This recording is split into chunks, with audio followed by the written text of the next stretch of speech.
Hello everyone, you are watching a fragment of the Countdown program from March 16, 2023. Today is Thursday. See the full version on Patreon. And thanks to everyone who is becoming our patrons right now. Russian leaders have already switched to openly terrorist methods in an attempt to eliminate objectionable politicians abroad. Moreover, figures of the highest rank, the Italian edition of Il Foglio claims that the former president of Russia, and now the deputy chairman of the Security Council of the Russian Federation, Dmitry Medvedev, ordered the private military company Wagner to kill Italian Defense Minister Guido Crosetto.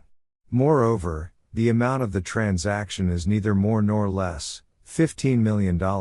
Il Foglio published this information with reference to an Italian intelligence report. The most likely reason for such an order may be the armed assistance that Italy provides to Ukraine. This style of revenge against unwanted officials once again indicates the criminal mafia nature of the Russian regime. Near the Kremlin, the howl of cannibals has already risen. Allegedly, the West has appointed Medvedev as Evil No. 2, who, like the leader of the DPRK, gives orders to eliminate opponents. It is clear that the West intends to once again promote the recognition of the Russian Federation as a state sponsor of terrorism. And, finally, this is a signal to all Russians who travel outside the cave as tourists. Potentially, each of them can be recognized as a Wagner terrorist who came to Milan not for shopping, but for the liquidation of the Italian minister.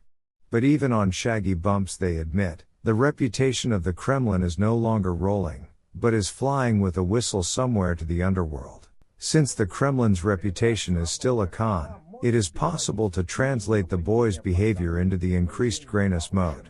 Russian ambassador to the United States Anatoly Antonov said that attempts to shoot down Russian aircraft in neutral airspace by the United States would be tantamount to a declaration of war on Russia.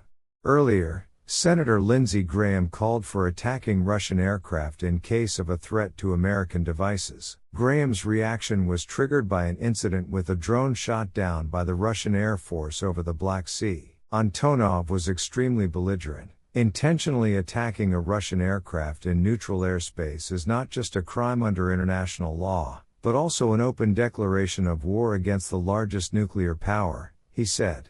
This boyish sovereignty, demonstrated in any crisis situation, further convinces the West of the Kremlin's motivation for a hot conflict.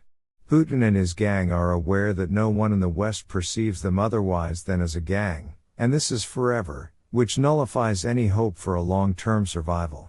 The Pentagon also published a video of the Russian attack on an American drone. The footage shows a dangerous Su-27 maneuver, after which a drone worth tens of millions of dollars fell into the Black Sea.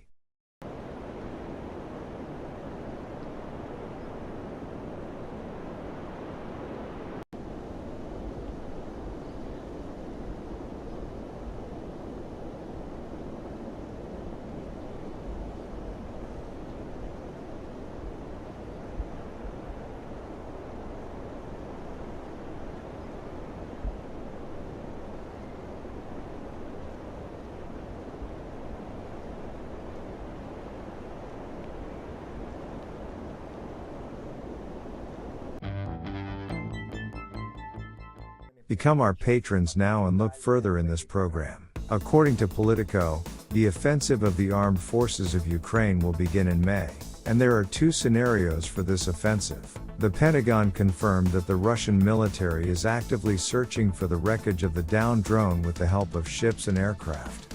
Perhaps they have already managed to get fragments of the apparatus, the wreckage of which may be at a depth of 1 kilometer. Human rights activists claim that subpoenas to military registration and enlistment offices are already being distributed in 40 regions as part of shadow mobilization.